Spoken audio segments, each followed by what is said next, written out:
The Silent Sentinels.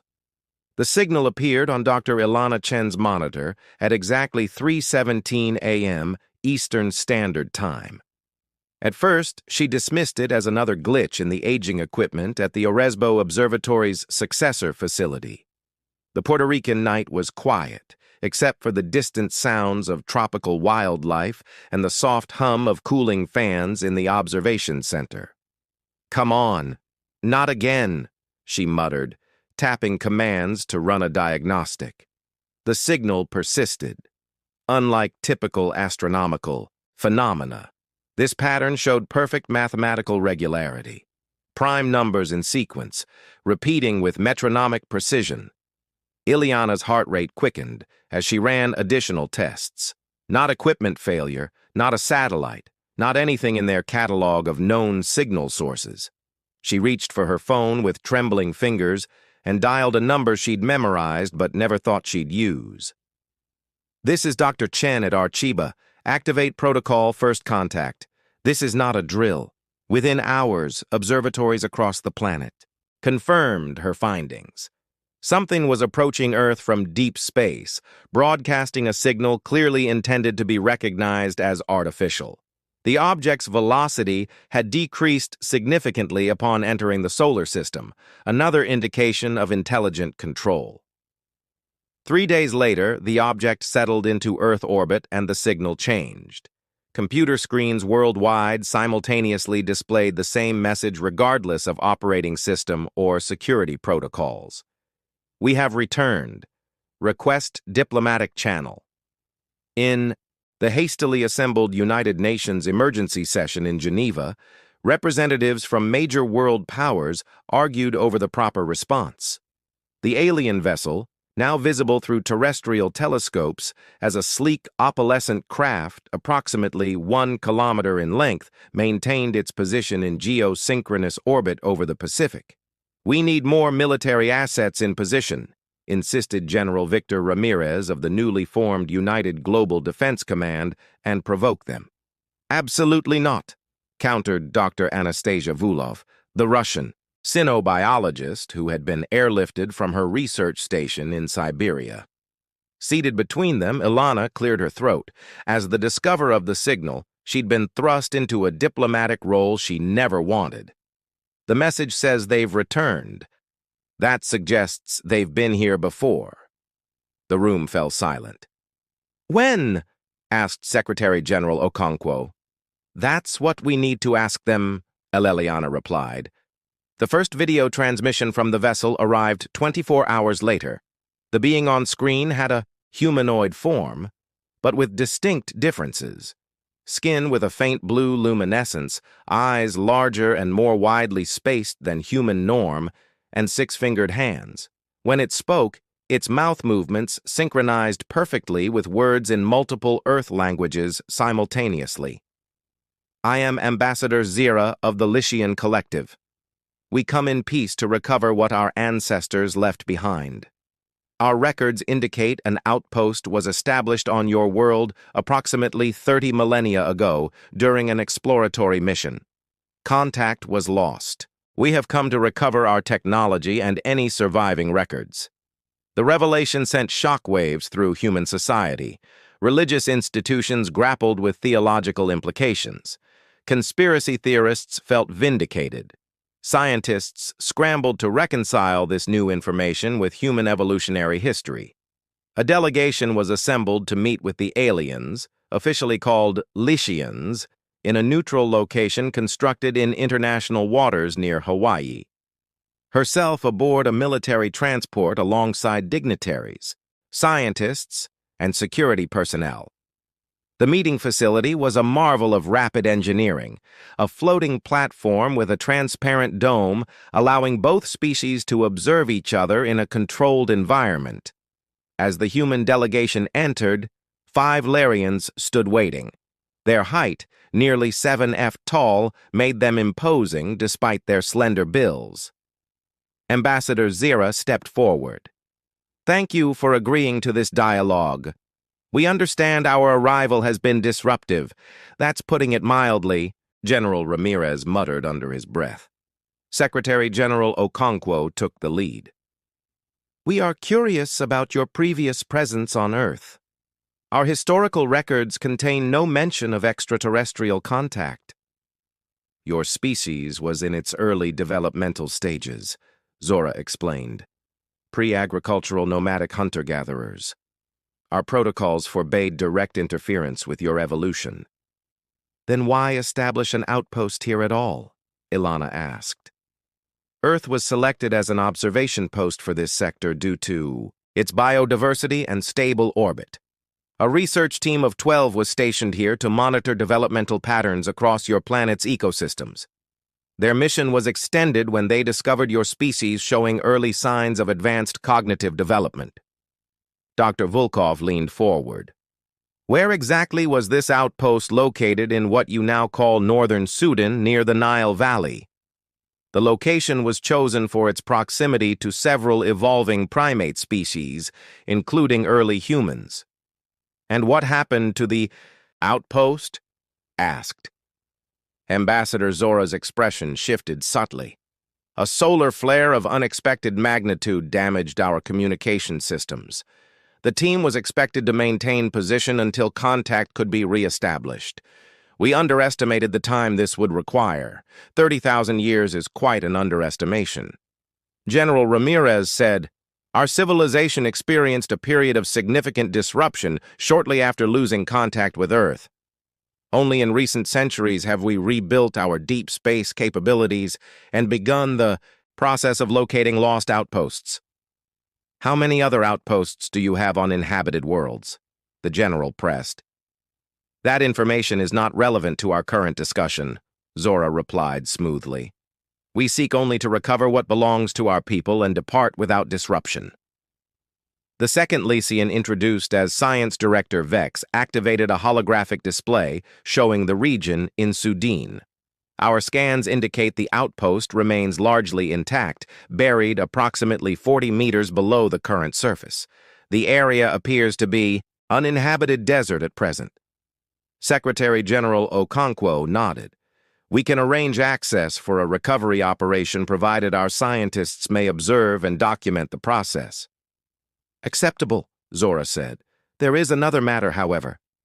The hologram shifted to display various objects scattered across global locations. Our scans have detected Lycian technology in multiple locations, some integrated into your own technological infrastructure. The room grew tense. Are you suggesting we stole your technology? General, Ramirez asked, voice sharp. No, Zora replied. We believe these artifacts were deliberately distributed by our research team before they perished. However, the presence of quantum resonance patterns matching our technology in your computer systems, energy grids, and medical equipment suggests you have reverse-engineered these artifacts, perhaps without understanding their origins. Ileana's mind raced. Throughout human history, stories abounded of mysterious inspirations, dreams that led to scientific breakthroughs, ancient artifacts with unexplainable properties, mathematical insights that seemed to come from nowhere. The silicon microchipped, she whispered, then spoke louder. The quantum computer breakthrough of 2019, the neural interface technology developed last decade. Are you saying these all came from your artifacts? Science Director Vex inclined his head. Not directly. Your species made these discoveries through your own ingenuity. However, the foundational principles were likely inspired by exposure to our technology. This is unexpected. Most species require millions of years to develop such technologies independently. The third Lycian, who had not yet spoken, stepped forward. I am Security Commander TK. The technology in question was never intended for adoption by a pre-space-faring civilization. This creates complications. General Ramirez stood straighter. What kind of complications? The artifacts contain quantum-entangled components linked to our central networks. As your systems have integrated derivatives of our technology, you have inadvertently created pathways into both our systems and your own. This presents security concerns for both our civilizations. The implication hung in the air. Earth's most critical systems might be vulnerable through connections no one knew existed. Equally concerning, humans had apparently reverse-engineered alien technology so effectively that the Lishans now viewed them as a potential security threat. "We propose a joint team," Zora said into the silence. "Your experts working with ours to locate all the Russian artifacts on Earth and safely disentangle your systems from ours." Secretary General Okonkwo looked troubled. "We will need to consult with our respective governments." As the meeting concluded, found herself walking alongside Science Director Vex toward the exit. "May I ask a personal question?" she said. "You may," Vex replied. "Your people washed mine when we were still learning to control fire. Now you return to find us splitting atoms and creating artificial intelligence. Are you afraid of what we've become?" Vex studied her with those large, luminous eyes. "Fear is not the correct emotion," Dr. Chen concerned, perhaps. "Fascination." "Certainly." A pause. "In 30 millennia, your kind has accomplished what took most species, including ours, hundreds of thousands of years. We do not yet understand how this was possible." "Maybe," Eleliana suggested, "it's because we've always had to figure things out for ourselves until now." Vex made a sound that might have been a laugh. "Indeed, perhaps the absence of guidance was your greatest advantage." As she left the facility, Eleliana glanced back at the alien vessel hovering above them in the distance. The silent sentinels had returned, only to find their observers had become something unexpected, something that might now be beyond their control. The quantum inheritance. The Sudan desert shimmered under the merciless sun as the joint human-Lishan expedition established their base camp. A temporary city of advanced composite structures surrounded the excavation site, populated by scientists, engineers, and security personnel from both species. Dr. Ilana Chen wiped sweat from her brow as she reviewed 3D scans of what lay beneath the sand and rock. The Lian outpost was remarkably intact, a dome structure approximately 50 millimeters in diameter. Its outer shell composed of a material that had resisted 30 millennia of geological pressure. "Incredible preservation," she said to no one in particular. "The outer shell is self-reaping at the molecular level," explained Taryn, a junior Lishan scientist who had been assigned as her liaison. Unlike most of his kind, Taryn seemed genuinely interested in human perspectives. Although it appears the power systems failed approximately 29,400 years ago. "That means your team survived for 600 years after losing contact," noted. Taryn's expression shifted in what she had learned was the Larishan equivalent of a solemn nod. They would have entered suspension protocols after determining rescue was not imminent. With minimal power, perhaps 3 could have survived for that duration. And then they would have implemented final directive, Taryn said quietly. "When facing certain death on a developing world, all knowledge must be secured or destroyed to prevent contamination of indigenous evolution." Yet somehow, Ilana thought that contamination had occurred. Anyway, the discovery of Lishian artifacts across Earth had accelerated as more scientists learned what to look for. A peculiar geometrical object found in a cave in South Africa. A crystalline device recovered from a pea bog in Ireland. Microscopic structures in ancient Chinese pottery that resembled modern nanocircuitry. Most disturbingly, several major technology companies had confirmed finding strange similarities between their proprietary designs and Lishan components. The quantum computing revolution that had transformed Earth's technology over the past decade showed particular parallels. "We're ready to open the main chamber," called Dr. Hassan Biki, the archaeological team leader. Ilana joined the observation group as specialized equipment, a hybrid of human and Lishan design delicately cut through the final layer, separating them from the outpost's interior. As the barrier dissolved, air hissed outward. The ancient facility had maintained partial pressure for 30 millennia. Lights activated automatically as they entered, responding to Lishan biosignatures. The space revealed itself as a laboratory and living quarters combined, remarkably similar to modern research stations despite its age. 3 suspension pods stood against one wall, their transparent surfaces frosted with age but intact. Science Director Vex moved to the pods, examining their displays. As suspected, life support failure approximately 29,400 years ago. His voice contained no emotion, but his posture conveyed respect for the long-dead researchers. Ileana found herself drawn to a central console where holographic displays flickered to life, responding to Vex's presence. Symbols scrolled rapidly. A data dump activated by the return of compatible technology. They left a message, Vex said, his tone changing, for any Larishan who might find this place. The hologram stabilized, showing a recording of a Lishan female with signs of age evident in her features. I am lead researcher Nilara, final survivor of Outpost Terra. If you are viewing this, our civilization has endured. The others entered final suspension 83 cycles ago. Power systems are failing. Before joining them in final rest, I have made a decision that violates our primary directive.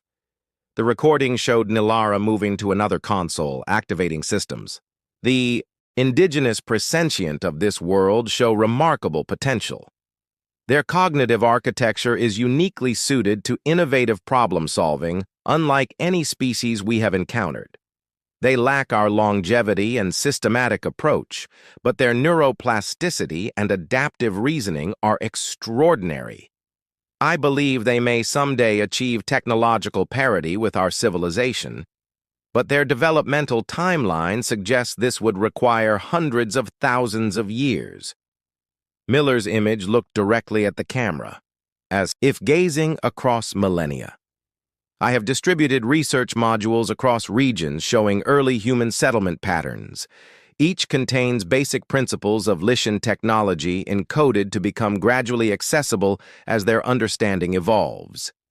This is not direct interference. They must still develop the science themselves, but it will accelerate their progress. I do this not knowing what they may become, but believing in what they could be.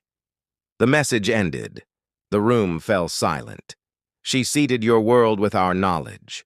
Security Commander Trick said, voice tight with something like anger, deliberately accelerating your development by orders of magnitude. General Ramirez, who had observed silently until now, stepped forward. She gave us a nudge. Everything we built ourselves. Based on principles you should not have discovered for thousands of generations, TK countered. Do you understand the implications? Your species developed nuclear weapons before you fully understood your own biology. You created global communication, networks before resolving tribal conflicts. You achieved space travel while still burning fossil fuels. We've managed, Dr. Mbiki said defensively. Have you? Trick gestured to a data screen displaying Earth news headlines. Climate crisis, political tensions, resource conflicts. Before the argument could escalate, warning alarms blared from the Lishan equipment. Vex moved swiftly to a console, hands dancing over controls. Multiple quantum resonance cascades detected. The recovery process is triggered. Automated systems. What does that mean? Asked. The distributed artifacts are activating, attempting to reconnect to the central system. Here, the quantum entanglement is destabilizing. In English, please, General Ramirez demanded. Terran explained, every piece of our technology on your planet is suddenly trying to phone home. The energy surge could overload your power grids and communication networks globally. As if confirming his words, reports flooded in from around the world. Power fluctuations in major cities, communications disruptions, computer systems spontaneously rebooting or failing. Can you shut it down?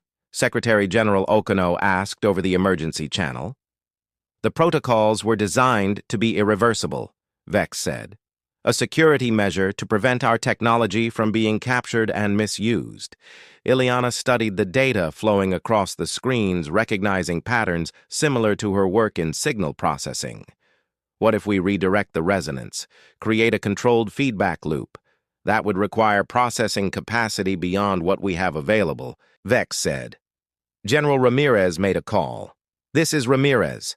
Activate the quantum array network full capacity routed through Dr. Chen's authorization. Within minutes, Ileana had access to Earth's combined quantum computing resources, a distributed network more extensive than the Lishans had realized humans possessed. Your quantum technology is more advanced than our scans indicated, Vex observed, watching her work. We've been busy, Ileana replied, fingers flying over interfaces. Terran, I need you to translate these Lishan protocols. We need to create a harmonic counter-resonance. Working together, human and Lishan scientists established a new network architecture, one that allowed the ancient artifacts to connect without destabilizing Earth's infrastructure. As they did, something unexpected happened. The combined system began solving problems neither team had programmed, optimizing itself in ways neither civilization had achieved independently. It's creating a hybrid architecture, Terran said, amazement clear in his voice, using strengths from both our approaches. For 72 hours, teams worked without rest to stabilize the global situation. When it was finally resolved, representatives from both species gathered in the outpost's central chamber. This incident demonstrates the danger of your continued possession of derivative Lishan technology. Security Commander Trick argued, we must extract all artifacts and remove all influence technology from your world. That's impossible, Dr. Mbiki countered. Your technology has been integrated into ours for generations. You'd have to dismantle our entire technological civilization. Perhaps that would be safer for the galaxy, Trick suggested. General Ramirez stepped forward, tension evident in this posture. We will not surrender technology we developed ourselves. Influenced or not, we have as much right to it as you do. The argument might have continued, but Ambassador Zara raised a hand for silence. There is another perspective to consider. She turned to a holographic display showing the hybrid network architecture. What we witnessed during the crisis was unprecedented. Your species adapted our principles in ways we never considered. The integration created solutions neither civilization would have developed alone. Our directive regarding pre-spacefaring civilizations assumes they require protection and guidance. Zara continued. But perhaps researcher Nilara saw something we have forgotten to see. Potential takes many forms. She turned to face the human delegation. We propose a new arrangement, a formal exchange of knowledge and partnership in recovering the remaining artifacts, not to remove your access to them, but to ensure they are safely integrated. Secretary General Okonkwo looked skeptical. And what would you gain from this arrangement? Science Director Vex answered, your perspective, your unpredictable innovation. In 30,000 years, you have taken basic principles from our technology and developed applications we never imagined. Imagine what our civilizations might accomplish together. The tension in the room gradually shifted to cautious possibility. Later, as the formal agreements were being drafted, Ileana found Ambassador Zara studying Nilara's recorded message again. You know what's fascinating? Said. She broke your most sacred rule because she believed in us, creatures who could barely make stone tools. And she was right. Zara's expression was contemplative. Our histories teach that Nilara was considered brilliant but eccentric. She specialized in evolutionary potential theory, the science of predicting what species might become. None of her colleagues believed her models showing accelerated development paths were possible. Why did she believe in us so strongly? Perhaps, Zora said, she recognized something in your kind that we had lost in our own. The drive to overcome impossible odds, to find solutions where none should exist. She turned to Ileana. Your species calls this human ingenuity. We have no direct translation for this concept in our language. As Iana left the ancient outpost that evening, she looked up at the stars, the same stars that had shined down when humans were just beginning their journey. A forgotten alien researcher had seen potential in those early humans and made a choice that altered humanity's destiny. Now, 30 millennia later, those same humans stood ready to join the civilization that had unknowingly guided them, not as students or subjects, but as equals who had taken borrowed knowledge and transformed it through the uniquely human gift of adaptive innovation. The Silent Sentinels had returned to find not the primitive descendants of those they once observed, but partners who would challenge them to see the universe through new,